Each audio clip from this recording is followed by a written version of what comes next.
എല്ലാവർക്കും നമസ്കാരം. വലിയ സന്തോഷമുണ്ട്. ഈ വേദിയിൽ ഇന്ന് 2 ചടങ്ങാണ് നടന്നത്. ഒരു വേദിയിൽ സിനിമാ കുടുംബത്തിൻ്റെ സന്തോഷകരമായ ഒരു മുഹൂർത്തം. അതിലൊന്ന് പവി കെയർടേക്കറിൻ്റെ ലോഞ്ചാണ്, ഓഡിയോ ലോഞ്ചാണ്. അതുപോലെ തന്നെ പ്രധാനപ്പെട്ട ഒന്ന്, മലയാള സിനിമയിലെ തിയേറ്റർ അസോസിയേഷൻ്റെ പുതിയ ഒരു സംരംഭം, ഒരു നന്മയുടെ സംരംഭം തന്നെ പറയാം. കാരണം വെച്ചിട്ടുണ്ടെങ്കിൽ ഇതിൻ്റെ നമ്മുടെ പ്രസിഡൻ്റായ ഫിയോക്കിൻ്റെ പ്രസിഡൻ്റായ വിജയേട്ടനോട് പ്രസംഗിക്കുകയുണ്ടായി. അതിനെക്കുറിച്ച് നമ്മളോട് സംസാരിക്കുകയുണ്ടായി. എന്തിനു വേണ്ടിയിട്ടാണ്? കാരണം ഫിയോക്ക് എന്ന് പറയുന്ന സംഘടനയ്ക്ക് ഷോ ചെയ്യാനോ അങ്ങനെയുള്ള കാര്യങ്ങൾക്കൊക്കെ ഉള്ള പരിമിതികളൊക്കെ ഉണ്ട്. അപ്പൊ കണ്ടുപിടിച്ച വിജയേട്ടൻ്റെ ഒരാശയം തന്നെയായിരുന്നു ഇത്. ഇന്നൊന്നിലേ തുടങ്ങിയതല്ല. ശരിക്കും ആദ്യമായിട്ട് എനിക്ക് തോന്നുന്നത് വിജയേട്ടൻ സംസാരിക്കുന്നത് ലിയോ എന്ന സിനിമ വിതരണത്തിനടുത്ത് തുടങ്ങാം എന്നുള്ള രീതിയിലായിരുന്നു. പക്ഷെ അത് സാധിച്ചില്ല. പിന്നീടാണ് നമ്മളൊരു ചർച്ചകളും കാര്യങ്ങളും ഒക്കെ വന്ന സമയത്ത് ജനറൽ ബോഡിയിൽ വെച്ച് അങ്ങനെ ഒരു തീരുമാനം പറയുകയൊക്കെ ചെയ്തു. ഭക്ഷണം കഴിക്കുന്ന സമയത്താണ് എൻ്റെ അടുത്ത് വിജയേട്ടൻ ചോദിച്ചത്, ദിലീപ് ജിയുടെ സിനിമകൾ എങ്ങാനും നമ്മൾക്ക് എങ്ങനെയാ? ഞാനിങ്ങനെ ആലോചിച്ചു കഴിഞ്ഞപ്പോൾ നമ്മൾ ഈ സിനിമ 10-21 വർഷമായിട്ട് നമ്മൾ ഡിസ്ട്രിബ്യൂട്ടേഴ്സ് മേഖലയിലുള്ള ആൾക്കാരാണ്. അപ്പൊ അത് കഴിഞ്ഞ് ഞാൻ ചെയ്യുന്ന സിനിമ ലിസ്റ്റിൻ്റെയാണ്. ലിസ്റ്റിൻ ഇന്ന് ഇവിടുത്തെ ഏറ്റവും വലിയ ഒരു നിർമ്മാതാവും വിതരണക്കാരനുമാണ്, തിയേറ്റർ ഉടമയും. അപ്പോൾ ലിസ്റ്റിന്റെ പടം എന്തായാലും വരില്ല ഇതിലേക്ക്. കാരണം ലിസ്റ്റിന് സ്വന്തമായിട്ടുള്ള പ്രസ്ഥാനങ്ങളുണ്ട്. പിന്നെ ചെയ്യുന്നത് ഗോകുലത്തിന്റെ പടങ്ങളാണ്. അപ്പൊ അതൊന്നും അടുത്ത് നമുക്ക് ഒന്നും ചെയ്യാൻ പറ്റില്ല എന്നുള്ളൊരു ചിന്തയിലാണ് ഞാൻ പറഞ്ഞത്, വിജയേട്ടാ നമുക്ക് ഈ സിനിമ നമുക്ക് ചെയ്യാം എന്നുള്ള രീതിയിലാണ്.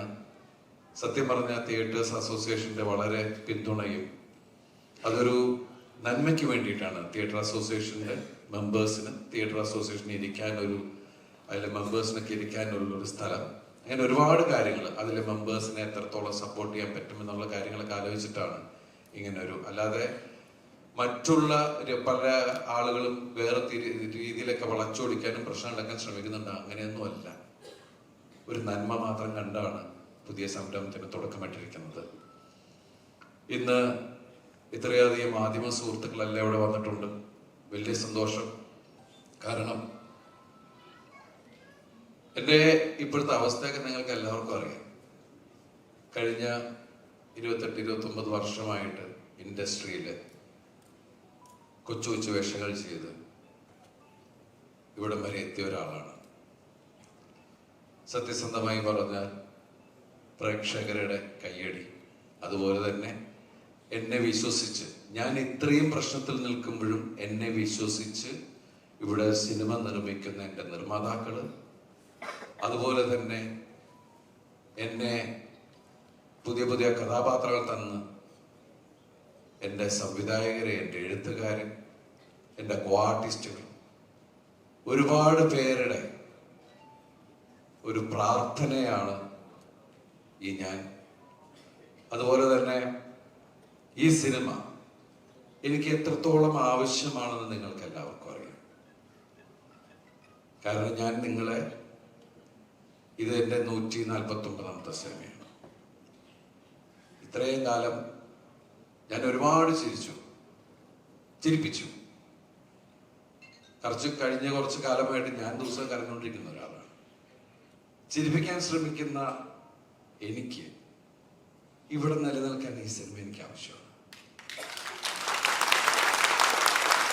കാരണം എല്ലാവരും പറയുന്നത് ദിലീപ് എന്റർടൈൻമെന്റ് ആണ്. ഞാൻ പല ശ്രമങ്ങളാണ് ആസ് എൻ ആക്ടർ, പല വേഷത്തിലും നമ്മൾ ശ്രമിക്കും. ഇന്ന് ഈ സിനിമ വിനീത് വന്ന് പറഞ്ഞ കഥ, രാജേഷ് രാഘവൻ നന്നായിട്ട് എഴുതിയൊരു കഥ, ഈ സിനിമ പവി കെയർടേക്കർ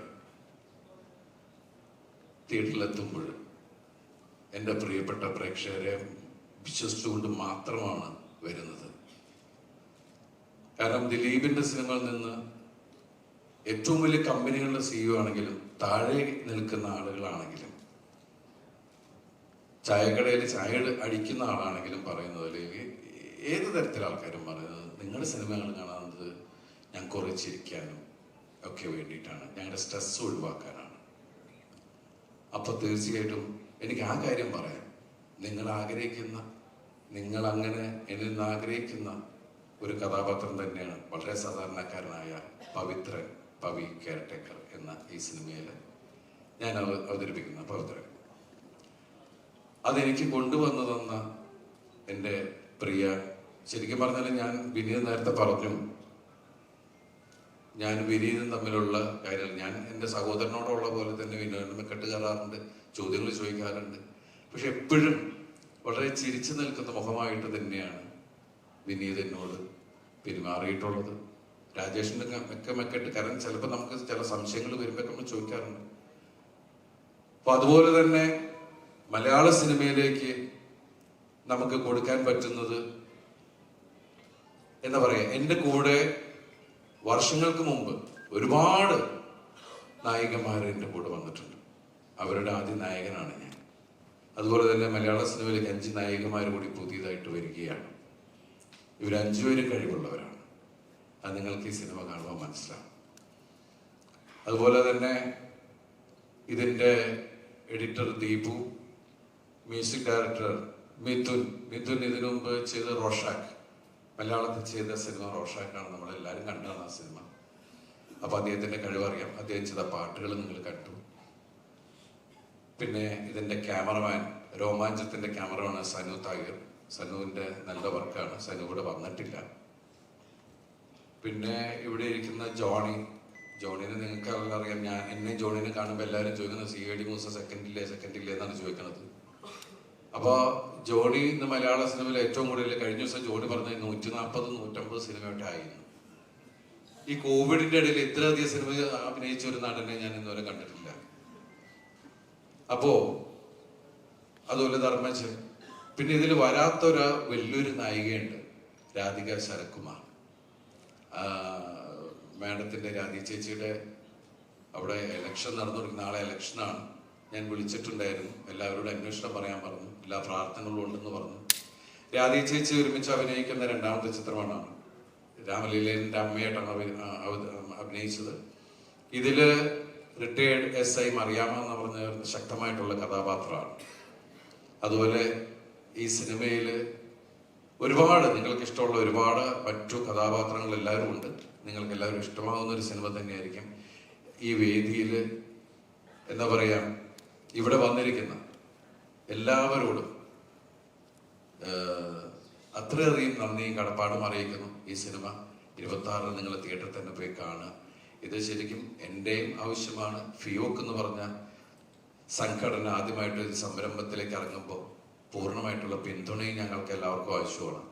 അതുപോലെ തന്നെ ഞങ്ങൾക്ക് ഏറ്റവും വലിയ സന്തോഷം, ഫിയോക്ക് എന്ന് പറഞ്ഞ സംഘടന ഞാൻ ചെയർമാനും ആന്റണി പെരുമ്പാറ വൈസ് ചെയർമാനായിട്ട് തുടങ്ങിയ ഒരു അത്രയും വലിയ കൂട്ടായ്മയിൽ തുടങ്ങിയ പ്രസ്ഥാനത്തെ ഗംഭീരമായിട്ടുള്ള ഒരു മുന്നേറ്റം, അതിന് ചുക്കാൻ പിടിക്കുന്ന ഞങ്ങളുടെ പ്രിയപ്പെട്ട പ്രസിഡന്റിനെ ഈ വേദിയിൽ ഞങ്ങളുടെ വിജയേട്ടനെ അനുമോദിക്കുകയാണ്. കാരണം അദ്ദേഹം എടുത്തപ്പോൾ പറഞ്ഞു, ജഗപേട്ടൻ പറഞ്ഞു 7 വയസ്സേ ആയിട്ടുള്ളൂ. ഈ 7 വയസ്സിനുള്ളിൽ അങ്ങനെയുള്ള ചിന്തകൾ അല്ലെങ്കിൽ അതിന് വേണ്ടിയിട്ടുള്ള ഒരു പ്രയത്നം, അതിന് തുടക്കമിട്ട ഈ ഇന്നത്തെ ഭരണസമിതിയെ ഞാൻ അനുമോദിക്കുകയാണ്. അപ്പോൾ തീർച്ചയായിട്ടും എല്ലാവരുടെയും കൂട്ടായിട്ടുള്ള പ്രാർത്ഥന, സ്നേഹം, പിന്തുണ എല്ലാം ഞങ്ങളോടൊപ്പം ഉണ്ടാവണം. അതുപോലെ തന്നെ ലാസ്റ്റ് മിനിറ്റിലേക്കാണ് പലരെയും വിളിച്ചിട്ടുള്ളത്.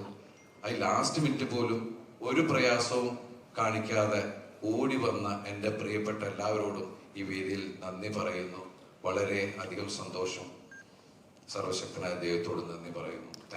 താങ്ക്സ് എല്ലാ പ്രാർത്ഥനയോടും കൂടി പ്രേക്ഷകർ.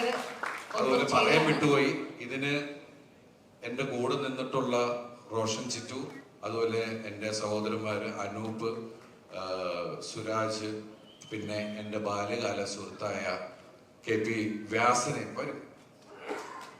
വ്യാസഭായ് ഇത് ഒരു കയ്യടി വാങ്ങിച്ചിട്ട് പോകും പ്ലീസ്.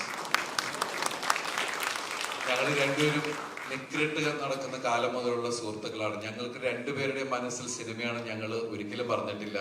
ഈ വർഷങ്ങൾക്ക് ശേഷം ആണ് ഞാൻ സിനിമയിൽ വരുന്നതിന് മുമ്പ് സിനിമയിൽ വന്ന റെപ്രസെന്റേറ്റീവായിട്ട് തുടങ്ങി എഴുത്തുകാരനായ ഇന്ദ്രിയ എന്ന് പറഞ്ഞ സിനിമ സൂപ്പർ ഹിറ്റ് സിനിമ എഴുതിയ വ്യാസനാണ്. അതിനുശേഷം വ്യാസൻ സംവിധായകനായി ഇപ്പോഴും ആ പഴയ സുഹൃത്തായിട്ട് എന്നോടൊപ്പം നിൽക്കുന്ന വ്യാസനെ ഞാൻ ഈ സമയത്ത് അനുമോദിക്കുകയാണ്. Thanks a lot. എല്ലാവർക്കും ഒരുപാട് നന്ദി. Thank you so much ദിലീപേട്ട.